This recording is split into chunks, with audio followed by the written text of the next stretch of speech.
Hey everyone, what's going on and welcome back to Stirling Albion, where things have gone rather well since being FM'd by Hibernian last time out. It's the last two Premiership games before the split and having to do a bunch more games.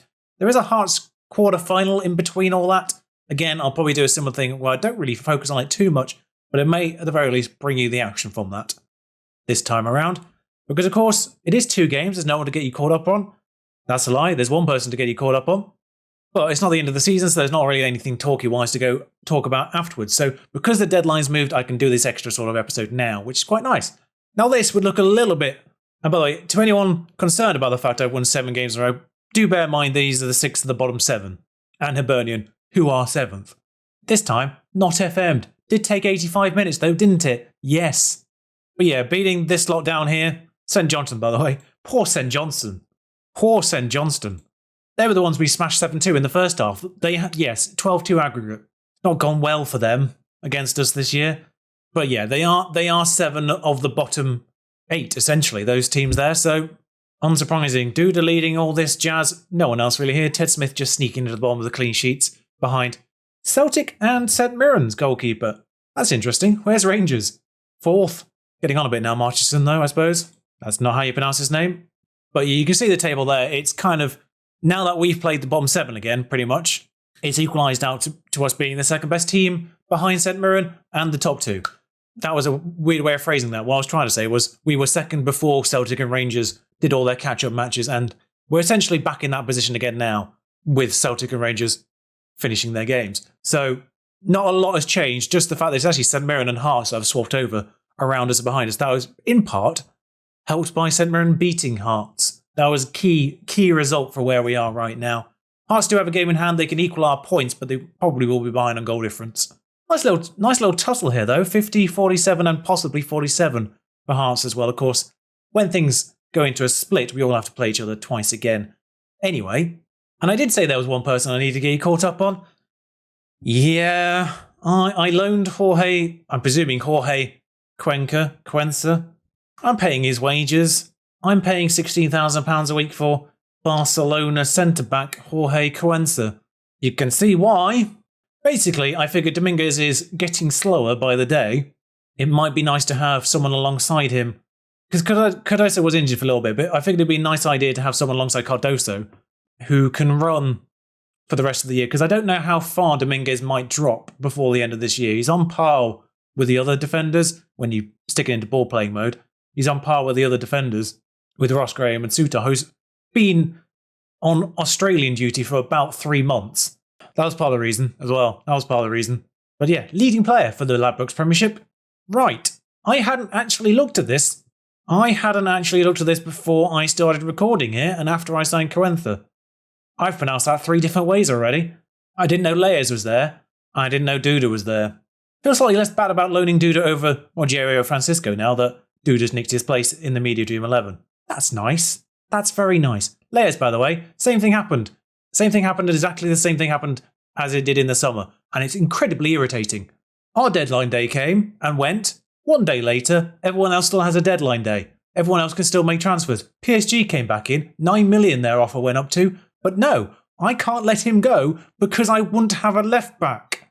I would have Tchaikovsky, but that doesn't really count. So yeah, he's unhappy. Of course he's unhappy. Hopefully, as soon as he becomes okay with it again, I'll give him a new contract. Twice this has happened now. Just a word of advice perhaps for, I don't know if it's Scotland or the database. I'm not even at the match. I thought I was at the match. Yeah, I don't know if it's actually Scotland that's done this or if it's just a mistake in the database. But whoever's done that, please don't do that ever again. And quite frankly, this message will be easy to get to if it is the database that's the problem. Otherwise, I'm trying to bargain with the Scottish Premiership, Scottish FA.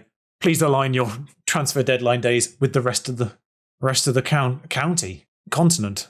Didn't really say much about the next match. It is St Mirren we play next, away from home. So Dominguez apparently should be recalled to Mexico. Not like that. Like in fairness, his pace has actually held on. It's had a down hour all year, but it has been 11 the entire year. So, I mean, it was 12 when I signed him.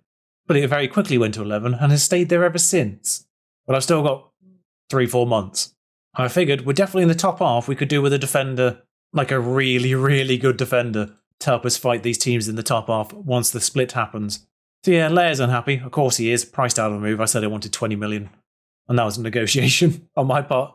To begin with, good news is Keenan Jones is now back. He did get injured for a couple of months, but 75 minutes of action, you'll have it. And of course, Callum's back as well now, which is good news. He's not as good, but of course he was injured this year, so I don't know how much that's actually going to affect him. 3 months out is definitely going to put an asterisk on his performances. The line will be Smith, Leas, Quensa, Cardoso, Gordon, Nacelle, Perez, Fernandez, Jones, Bowler and Duda. So we'll be in the purple today, just because St Mirren playing white and black, I presume, which clashes with our white and red. I know it's just white kits for them, seemingly. That's been bundled in offsidedly, which is not a word, but I'll pretend it is. Bowler on the right-hand side does have help if he wants to use it, doesn't need it. Bowler finds Fernandez. The reverse combination from what we saw quite a lot last year. 9 goals for Fernandez, Bowler with the assist. And yeah, let's be real, it was usually Fernandez to Bowler. But they've managed to do it the other way around today. Under pressure as well. And it gets to Fernandez, headed past the Bumblebee in goal. Lovely work. And whatever their manager's done has uninterested the entire team. Note to self, uninterested is a very hard word to say in a rush. As Duda puts that one wide. The title actually did get interesting recently because Rangers did beat Celtic in the league. And they do have 2 games in hand. So Rangers could get to 60 points once their matches catch up. And with 1 more game before the split, 2 points gap before they both have to play each other twice again. That's going to be tasty, as that is one of the worst goals I've ever conceded. I was going to say, I want to know where my team was. Has it done the thing? It's done the thing. It's done the thing where the defenders, both of them, go track the player he could pass to rather than the person with the ball. FM21 fixed that. It's done the thing. I talked about it in a previous episode when it didn't actually do the thing for once. This time though, lovely tackle by Bowler, goes straight to their player because, of course, FM Football Manager in general does seem to have a little hatred of loose balls in general. Very rarely does the ball just go nowhere when a tackle's made or a ball's punted or a clearance is made. It usually goes to someone, directly to someone. It very rarely enters sort of space, or at least space for someone to run into, is probably the best you ever get on that one. It just never rarely just goes to no one in particular. And I don't know what's happened there. I'm hoping that's just an animation glitch because that was shambolic. The way that my defender just went whoop around the player who was attacking. But it is 1-1 at St Mirren, who've done incredibly well, considering they also came up with us. Bear in mind, this lot got relegated from the top division in the first year, got re-promoted with us last year. So as good as we've done, I'd argue they've done even better. Not only are they literally ahead of us in the league, but their team on paper probably is actually worse, man for man. That's got through. I think my player on this side was playing him on. I'll say this again, but I'm pretty certain it's the defender on this near side to the camera. No, actually, I don't know who it was. Was it Quensa or Cardoso who was playing him on in the middle there? Because he's probably very, very nearly being offside. And I think we just edged him on somehow. Despite the fact we do play offside, I'm pretty certain. The instruction. Bowler, though, finds the goalkeeper, who does have more clean sheets, in fairness, as well. Of course, losing to St Mirren does open the door for Hearts to leapfrog us. They've still not played their game this weekend, so they've got 2 in hand. How's he ended up in all of that space? Duda is frustrated. You and me both, mate. I'll just take off the 2 underperformers, which is Duda and Keenan Jones. A very rare pair to be underperforming. So Glatzel's going to come on for what is actually a very rare appearance, sadly, for him. Free kick. That's not gone in. You may have caught the surprise in my voice there. Callum Lascelles got the equaliser. Is he back? Is he back? I don't know how he scored it. Did he score that essentially on the floor? Someone ended up on the floor in the middle of all that. Oh, it is Nacelle. He's tackled it in. I thought he'd gone forwards, but it was actually a slide. I'll take 2-2 though. It's a throw-in for us, but it's in our half, so I am half expecting them to get the possession back. Although Glatzel has rounded the defender quite nicely, opened up quite a lot of space as a result, and kicked it straight at the goalkeeper. A draw still opens things up for Hearts, of course, depending on who their games in hand are against. So Hearts have got 2 games, Rangers have got 2 games, St Johnstone and Aberdeen. My brain was fighting itself there. I was deciding whether or not to shout, yes, we've scored, or finish my sentence. But we've scored. Essentially, I think what's going on here is Hearts play Rangers and Hearts play one of each of these two on 24 games. That's probably what the case is. So one of those games in hand, maybe not quite as 3-pointy as I would have thought, as we nearly make it 4, but we've had another disallowed goal because my players don't know how to stay on side. It's weird. We play the offside trap, I think, in the instructions, yet my own team don't know how to stay on side. We did have the better of it in the end, just as Cardoso maintains, despite being booked in the first half, to stay on the pitch to score the winner in the 90th minute. Beautiful work in the end. People had written us off, apparently. The simple digital arena. I love the fact because he wants Fabian Layers, we're dragging out Maurizio Pochettino to various Scottish stadiums. Narratively, there's something incredibly amusing by that. By beating them, we do leapfrog them though on goal difference. And if Hearts somehow get 6 points from 6, bear in mind one's against Rangers, the other 2 kickoffs were later in the day. So yes, they do play each one of the ones on 24, and then they play each other. If somehow Hearts end up with 6 points from 6, they will be on 50 points as well, and a better goal difference than St Mirren. Halfway there. Cardoso out. That's also part of the reason we're getting Cuenca in, of course, is we're getting to the point of the season where yellow cards are starting to stack up a little bit. Intakes happened. It's terrible again. Of course it is. Of course it's terrible. Why is my assistant manager giving me this news rather than head of youth development? Do I have a head of youth development? I do. When I got him in, he was quite good. Oh, more fodder. At least it's an opportunity for some players to play some minutes. It's worth noting that one young player who had potential hasn't really met it. Poor determination kind of stifled that, I think. Yes, sign the 2 players who could be at minimum 2-star. Dejan Trajkovski, has started working on a coaching course at the age of 30. He's agreed to leave at the end of the year. He's still got to be playing football somewhere. I can't remember where he agreed to go, but Rangers v Hearts, everything's still stable. Hearts, though, do maintain just a better goal difference than St Mirren, which could be a factor going forward. 9 goals behind us. Head-to-head will be the bigger factor between us and them when we play them twice again. But for St Mirren and Hearts, goal difference may become something. Now, weirdly, actually, again, we benefited from the Scottish Cup intervening, as Cardoso's out for this match rather than the next League one. Also, Harry Soutar's back, which is good news. Did you enjoy your little trip wherever you went? Interestingly, Ross Graham has emerged as... See what the problem is? Dominguez has slipped to here.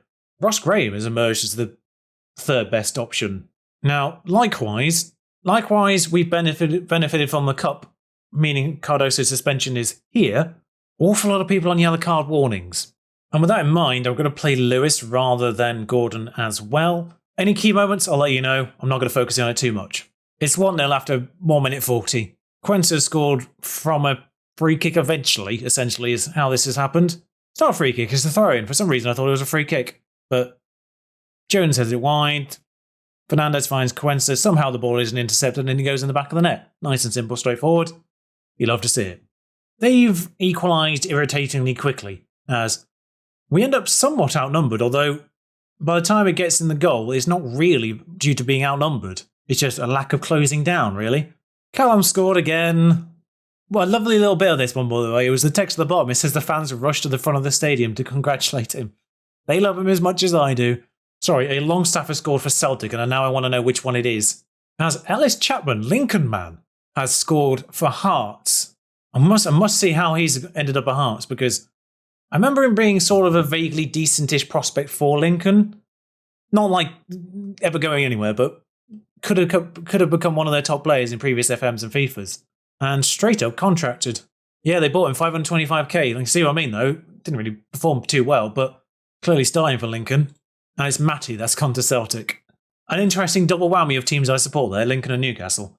Scott Robinson makes it 3-2 to us after what wasn't a penalty there, thankfully. Ends up. Jones, who is marginally injured, I probably should look into that, finds Robinson, he smashes it into the goal. In fact, this league keeps coming and going is the main reason why I keep bringing you the goals here. If we just brought our lead, I probably wouldn't bother updating you. Well, I said it was coming and going.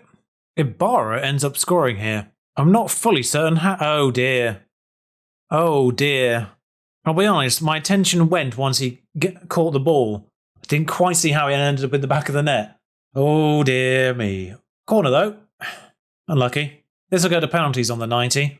Or does it do extra time? I can't remember. If there is extra time, of course. Frustratingly, it is extra time. As Duda puts us ahead for the 4th time today. Probably change the plan, by the way. I'll probably just bring you the last game in abbreviated form as well. Just because this one is slightly less abbreviated as I thought it would be. Great goal, though. Great goal. Just smashes it in near post. Lewis is in trouble here, but they've had a player go off injured, so it's 10 apiece. Fullbacks. Why is it the games like want to skip in between these that end up being the most entertaining of them all? 4 all. Not even really due to any formation nonsense. It just gets into space. One late set piece, finds Alstrom, he heads it over, because of course he does. Aaron Lewis, who is the second best penalty taker. Can he still do it? No. We're in a spot of bother here, actually, penalty-wise. Ibarra's missed his for them. One of the equalising people has missed their penalty, and the advantage is ours. As Leyes scores the follow-up, 3-1. Robertson maintains the pressure, 4-2. Miss this next one, they're out. And this whole 30 extra minutes was completely pointless. Noble steps up, Noble converts. Not that Noble, although he did score a penalty. He's good at them, clearly. Likewise, of course, if Alstrom converts this, we're through as well. Obviously ticked up from a 9 to a 10 finishing-wise early in after his acquisition. But his penalties, good enough. As I score 5 penalties from 5 for what feels like the first time in FM20. Nasel's out for a week. Keenan James will be back for the Dundee match. Lewis is banned for that match. Pochettino's been dragged to the Hearts Stadium. My FIFA companion app is apparently in German. I'm very confused. Leyes is out as well because he got booked. Okay, yeah, Lewis's red card is somewhat awkward. I was really hoping we'd avoid them till final, Rangers in the semi-final. Because, of course, they played Celtic early in this. Yeah, with them knocking out Celtic early on, there was a good chance we could have got to the final without playing them. Intriguingly, league dates is before the Dundee match. I don't know how that works. I just noticed there's another one about 4 days after it. Erling Haaland's at Manchester City. I've just noticed that on the ticker tape. And of course, Quince is out for 3 to 6 weeks. That's perfect. Entirely negating the point of getting him in. Keenan Jones is out of the match after all. So this is a situation I would have liked to have avoided. Dominguez in. I don't know why I did that. Lascelles not quite good enough for this one yet. He obviously did get a little injury in the last match, but not quite back. Technically back, but tired for it, essentially. Tchaikovsky's going to Deborah Ken, wherever that is, in case people were interested. So, functioning back line of Tchaikovsky, Cardoso, Graham and Gordon. Perez and Robertson in the middle. Smith takes over for Jones. Didn't realise how appropriate that was. Fernandez and Bola and Duda up front, of course. Essentially, I'll just let you know how this one goes now, considering the last match took up, essentially, its time. I said essentially far too many times in that sentence. And keep an eye on Chris Mockery because he's a Scottish player that can get quite good. And considering you need 6 Scottish trained players, I either need to nick Rangers or Celtic's best offcuts or get the best players from the rest of the division, essentially. Stop saying essentially. We've had a lot of possession and not a lot else until now, but Connor Smith has got his first goal of the year, barely played. And it comes from Bola nicking possession on the right-hand side, charging forward, and then placing Connor Smith through on goal. And he does bury the chance. A nice low-driven effort. Clearly LB'd and RB'd that one. FIFA's out. Speaking of things that are out, if you've not watched Ted Lasso, by the way, watch it. Possibly one of the best new shows for a very long while. Fernandez. Cardoso's made it too. Fernandez with the corner. Cardoso with the header. Near post. That's what the tactic's supposed to do on set pieces. Whip it to the near post defender and he'll head it in. I think part of the problem is it's been Fernandez on that. I think Dominguez, who is less than 6 feet tall. Or Duda's been put through, saved. Although Dominguez has scored a remarkable number of corner goals, considering he's short for a defender.